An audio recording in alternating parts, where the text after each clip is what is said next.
നമസ്കാരം. ഇന്ത്യയെ വെല്ലുവിളിക്കാൻ ഇറങ്ങി പുറപ്പെട്ടപ്പോൾ പാക്കികൾ സ്വപ്നത്തിൽ പോലും ചിന്തിക്കാത്ത ഒരു കാര്യമുണ്ട്. കാൽച്ചുവട്ടിലെ മണ്ണിനു പോലും തീ പിടിച്ചു തുടങ്ങി. കഴിഞ്ഞ കുറെ ദിവസങ്ങളായി പാക് അധിനിവേശ കശ്മീരിലെ ജനങ്ങൾ ഭരണകൂടത്തിന്റെ നെറികേടിനെതിരെ കത്തിജ്വലിക്കുകയായിരുന്നു. കേവലം കുറച്ച് ആളുകൾക്ക് മുന്നിൽ പോലും പിടിച്ചു നിൽക്കാൻ കഴിയാതെ കാലങ്ങളായി നടത്തിക്കൊണ്ടുവന്ന നെറികേട് അവസാനിപ്പിച്ചുകൊണ്ട് ജനങ്ങളുടെ ആവശ്യങ്ങൾ അംഗീകരിച്ചു കൊടുക്കാൻ നിർബന്ധിതരായ ഭരണകൂടം ജനങ്ങൾക്ക് മുന്നിൽ മുട്ടുകുത്തി മാപ്പപേക്ഷിച്ചു നിൽക്കേണ്ടി വന്നു. എന്നാൽ കശ്മീർ പൂർണ്ണമായും ഇന്ത്യക്കാരുടേതാണ് എന്ന വികാരം ഓരോ ഇന്ത്യക്കാരനും ഇപ്പോൾ ഉടലെടുത്തു തുടങ്ങി. പാക് അധിനിവേശ കശ്മീരിലെ ജനങ്ങൾക്ക് പോലും ഇന്ത്യയോട് ലയിച്ച് ഇന്ത്യൻ മണ്ണിൽ ജീവിച്ചു മരിച്ചാൽ മതി എന്ന ചിന്ത ആളിക്കത്തി തുടങ്ങി. അതിനിടയിൽ കഴിഞ്ഞ ദിവസം ഇന്ത്യൻ സൈനിക മേധാവി ജനറൽ ഉപേന്ദ്ര ദ്വിവേദി പാകിസ്ഥാൻ അവസാന മുന്നറിയിപ്പ് നൽകിയപ്പോൾ ഉടൻ പാകിസ്ഥാൻ ഒരു ബോംബ് കരുതി വെച്ചിട്ടുണ്ടെന്നുള്ള കാര്യം പറയാതെ പറഞ്ഞിരുന്നു. അതിനെതിരെ പാക്കികൾ ഇന്ന് കുരച്ചു ചാടി ഇന്ത്യയെ മുട്ടുകുത്തിക്കുമെന്ന് വീരവാദം പറയുന്നുണ്ടെങ്കിലും പാക്കികളുടെ മുട്ടിടിച്ചു തുടങ്ങി എന്ന കാര്യം വാസ്തവമാണ്. നിഷ്പ്രയാസം ഇന്ത്യക്ക് ഇപ്പോൾ ഈ മണ്ണ് തിരിച്ചു പിടിക്കാൻ കഴിയും. അതിനുള്ള മുന്നൊരുക്കമാണ് മോദി അണിയറയിൽ സൈന്യത്തെ കൊണ്ട് നടത്തിക്കൊണ്ടിരിക്കുന്നത് എന്ന കാര്യത്തിൽ അഭ്യൂഹങ്ങൾ പുറത്തു വരികയാണ്. അങ്ങനെയാണെങ്കിൽ പാകിസ്ഥാനികളുടെ തല കൊയ്തതിന് തുല്യമാകും അത്. മൗനമായി ഇരുന്നു കൊണ്ട് കണക്കു പറഞ്ഞ് മറുപടി കൊടുക്കുന്ന മോദിയുടെ തിരിച്ചടിയുടെ നയം പാകിസ്ഥാനികളുടെ കുറെ ദിവസമായി നടത്തിക്കൊണ്ടിരിക്കുന്ന വീരവാദങ്ങൾക്കും ചൊറിച്ചിലിനും മറുമരുന്നായി ഏത് നിമിഷവും കിട്ടാനുള്ള വാതിലുകളെല്ലാം തുറന്നു കഴിഞ്ഞു. അതിനുള്ള സാധ്യതകൾ പങ്കുവച്ചുകൊണ്ടാണ് കഴിഞ്ഞ ദിവസം RSS മേധാവി മോഹൻ ഭാഗവതിന്റെ വാക്കുകളും പുറത്തു വന്നിരിക്കുന്നത്. ഇന്ത്യ എന്ന വീടിന്റെ ഒരു മുറിയാണ് പാക് അധിനിവേശ കശ്മീർ എന്നാണ് RSS മേധാവി മോഹൻ ഭാഗവത് കഴിഞ്ഞ ദിവസം വ്യക്തമാക്കിയത്. ആ മുറിയിൽ അന്യരാണ് താമസിക്കുന്നതെന്നും ആ മുറി തിരിച്ചു പിടിക്കണമെന്നും മോഹൻ ഭാഗവത് കൂട്ടിച്ചേർത്തു.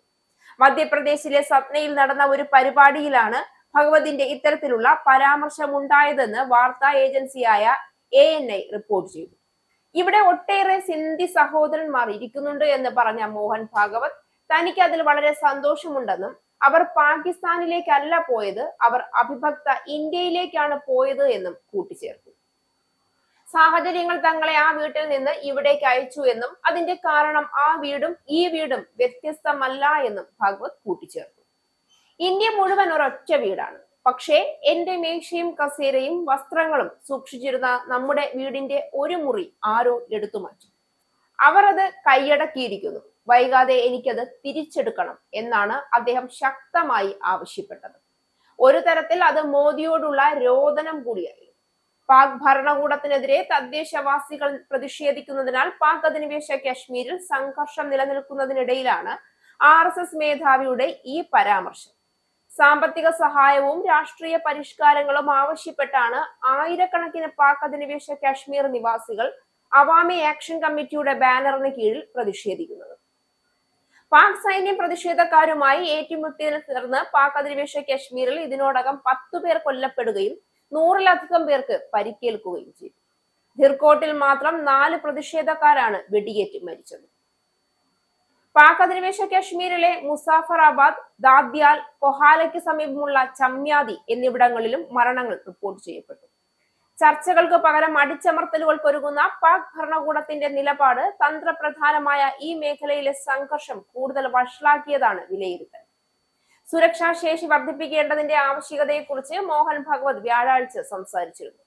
പഹൽഗാം ഭീകരാക്രമണത്തോടുള്ള അന്താരാഷ്ട്ര പ്രതികരണം ഇന്ത്യയുടെ ആഗോള സൗഹൃദങ്ങളുടെ നേർക്കാഴ്ച വ്യക്തമാക്കിയതായി അദ്ദേഹം പറഞ്ഞു.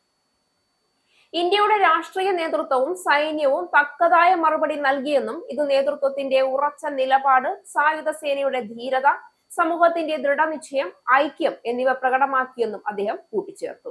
ചുരുക്കത്തിൽ യുദ്ധത്തിന്റെ കാഹളം ഇന്ത്യയിൽ നിന്ന് മുഴങ്ങിക്കഴിഞ്ഞു. പാക്കികളുടെ വീരവാദത്തെ അടിയിലാക്കി യുദ്ധകാഹളം ഉച്ചത്തിൽ മുഴങ്ങുമ്പോൾ ഒരൊറ്റ ഇന്ത്യക്കാരനും പാക്കികളെ നിങ്ങളുടെ കുര പോലും കേൾക്കുന്നില്ല.